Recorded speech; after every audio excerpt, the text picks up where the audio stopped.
ایک بادشاہ تھا، اپنے وزیر کو ایک بار اس نے بلایا کہ یار میرے پاس اتنے پیسے، اتنا مال، اتنا خزانہ، اور مجھے نیند نہیں آتی، سکون نہیں ملتا، اور میں دیکھتا ہوں میرے دربار کے باہر یہ غلام پیسے بھی نہیں، ان کے پاس بڑے مزے سے سوتے ہیں، خوشحال رہتے ہیں، ہنستے مسکراتے رہتے ہیں، میرے اور ان میں فرق کیوں ہے اتنا؟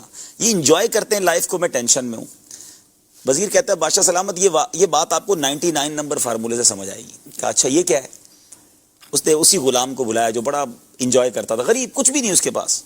اس نے کہا ادھر آؤ، بادشاہ سلامت ذرا 100 دینار دیجئے۔ 100 سونے کی اشرفیاں بادشاہ سے لی اس نے، 1 دینار اس نے جیب میں رکھ لیا، اور بادشاہ کو کہا یہ آپ اپنے غلام کو دے دیں۔ بادشاہ نے اس کو تحفے میں دی، بادشاہ کو یہ پتا تھا 100 ہے اس میں، کہا یہ لو تمہیں 100 اشرفیاں تحفے میں دی۔ اس غلام کی تو چاندی ہو گئی، سوچ نہیں سکتا تھا، اس نے 1 اشرفی نہیں کبھی پائی، 100 اشرفیاں ایک ساتھ، بڑا خوشی خوشی گھر گیا، گھر والوں کو بتایا، بچوں کو جمع کیا، مبارک ہو۔ کہا کیا ہوا؟ کہ 100 اشرفیاں ملی ہیں۔ کیسے ملی؟ بس بادشاہ سلامت تھے، آج تو نواز دیا، امیر کر دیا ہمیں۔ واہ۔ بچوں نے کہا ابو ہم نے تو آج تک اشرفی نہیں دیکھی سونے کی، آپ ہمیں دکھائیں تو صحیح۔ تھیلی کھولی، وہ دیکھنے لگے، خوش ہونے لگے، ایوری بڈی انجوائنگ۔ تو اب کب ابو ہم گنے اس کو؟ کہا گنے؟ اب وہ گنے تو نکلی 99۔ صحیح۔ کہا نہیں بادشاہ سلامت 100 پوری ہوں گی، دوبارہ گنو۔ دوبارہ گنے، نکلی 99۔ پھر زوجہ نے کہا بچوں تمہیں نہیں آتا گننے، میں گنتی ہوں۔ اس کی امی نے گنے، نکلی 99۔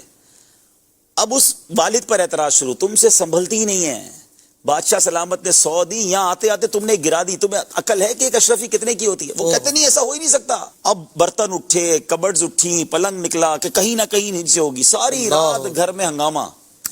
صبح وہ آیا غلام بادشاہ کے دربار میں، آنکھیں سوجی ہوئی، نیند سے بیزار، پریشان، ٹینشن۔ وزیر نے اسے بلایا، کہا کیوں یہ تمہارا چہرے کو کیا ہوا؟ تم تو بڑے سکون سے رہتے تھے۔ کہ بس بادشاہ سلامت غلطی ہو گئی، آپ نے تو 100 اشرفیاں دی، پتہ نہیں وہ ایک کدھر گر گئی راستے میں، ساری رات وہ ایک تلاش کرنے میں گزر گئی، ٹینشن ہی ٹینشن، گھر والے سارے مجھ سے ناراض ہیں۔ وزیر نے وہ 1 اشرفی نکالی اور اس کو کہا یہ تمہاری اشرفی لے جاؤ۔ اللہ۔ اب بادشاہ کو جو اس نے بات کہی نا، کاش یہ ہم سارے سمجھ جائیں، ٹینشن فری ہو جائیں گے۔ اس نے کہا بادشاہ سلامت مسئلہ یہ ہے کہ یہی آپ کا پرابلم ہے، اس کے پاس 99 تھی، اس پہ خوش نہیں ہوا، جو 1 نہیں تھی اس پہ ساری رات پریشان رہا۔ اللہ۔ ہمارے پاس بہت کچھ ہے، اب اس پر خوش نہیں ہے، جو نہیں ہے نا ہم اس پر پریشان کی تلاش میں، اسی کی تلاش میں ہیں، جو ہے اس پر انجوائے نہیں کرتے۔ کیا بات۔ کسی کے پاس موٹر سائیکل ہے، اس کو اپنی موٹر سائیکل خراب لگتی ہے کہ گاڑی کب آئے گی، گاڑی ہو جاتی ہے اپنی گاڑی کھٹارا لگتی ہے، اچھی والی گاڑی کب آئے گی، اچھی گاڑی لے لے تو اس سے بڑی گاڑی نظر آتی ہے، تو اپنی چیز ہمیشہ ہی خراب لگ رہی ہے، حالانکہ یہ وہی چیز ہے جس کی تم زندگی پر تمنا کرتے رہے۔ اور کچھ لوگ ہیں جو خواب دیکھ رہے ہیں، چھوٹے سے گھر والا بھی خوشیاں منائے، انجوائے کرے، جھوپڑی میں رہ رہے لوگ یار۔ پرابلم یہ ہے جو نہیں ہے نا سب کو اس کی تمنا ہے، اور جو ہے نہ اس پر صبر ہے، نہ شکر ہے، نہ لائف کو انجوائے کر رہے ہیں، اور اسی لیے پریشان۔ ایک بادشاہ تھا،